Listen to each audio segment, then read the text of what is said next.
What's good, everybody? It's your man, the myth, the legend, the voice, bringing you this week's timeout.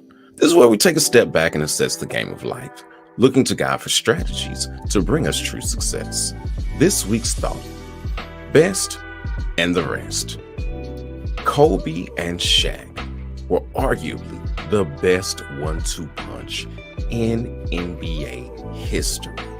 You had the fire, the drive, the hardest working man in the NBA in Kobe will black out practice.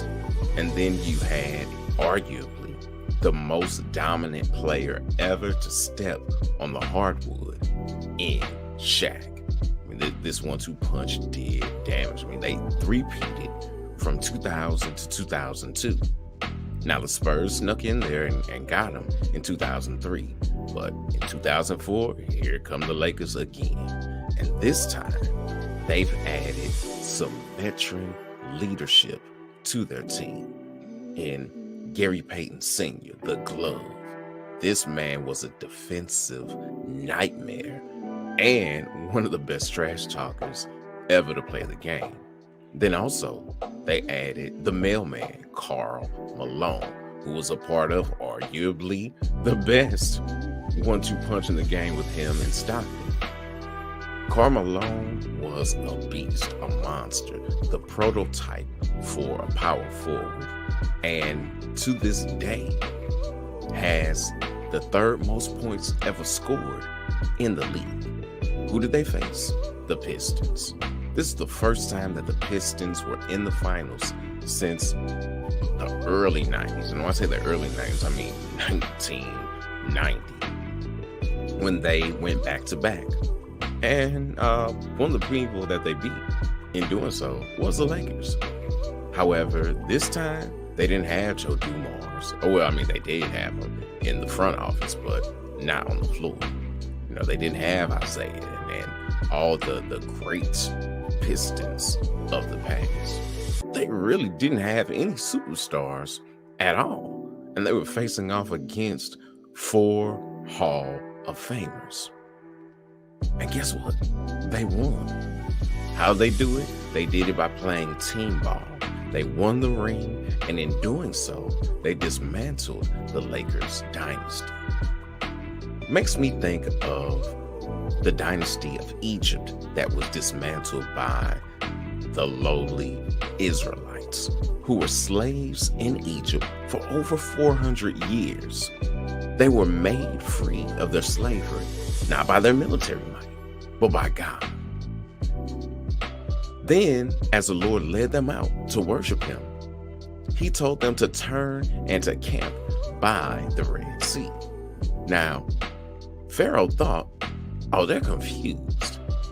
They probably want to come back, and they just don't want to say they want to come back.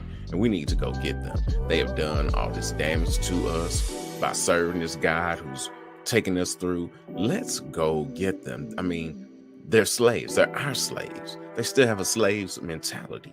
They're not warriors like we are.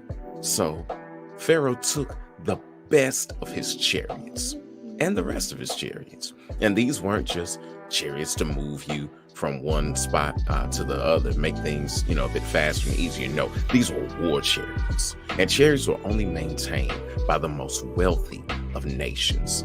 Chariots are the precursors to tanks because they're mobile firing platforms.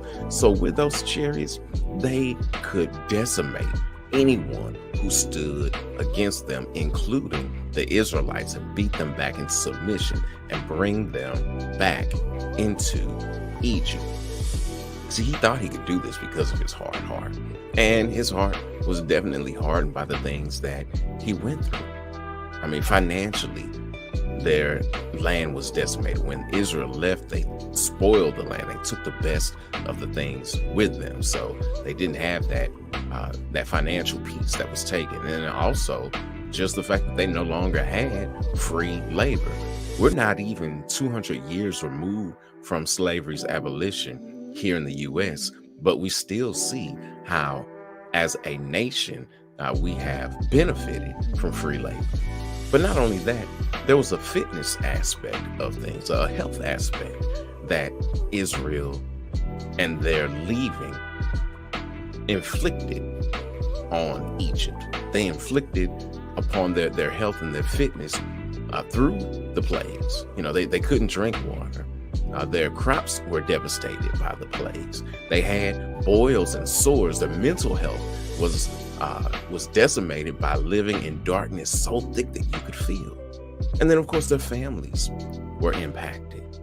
The firstborn child of every Egyptian household died because they weren't covered under the blood.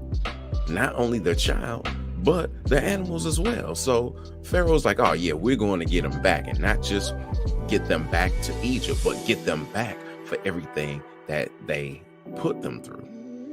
This mighty army was coming after Israel, and they're trapped by the Red Sea.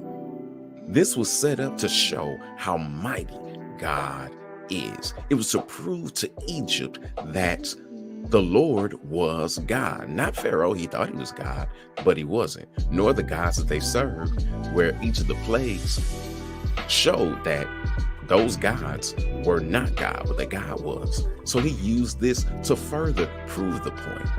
Have you ever thought that the things that you may be going through in your life, the pain and the struggling that you are experiencing, that it may be, just may be, for the glory of God? Makes me think of Job, who did no wrong, but God used him to prove that we can be faithful in our afflictions. Now, Job fell a little short, cursing the day that he was born, but this was a precursor for Jesus, who suffered without a hint of shortcomings.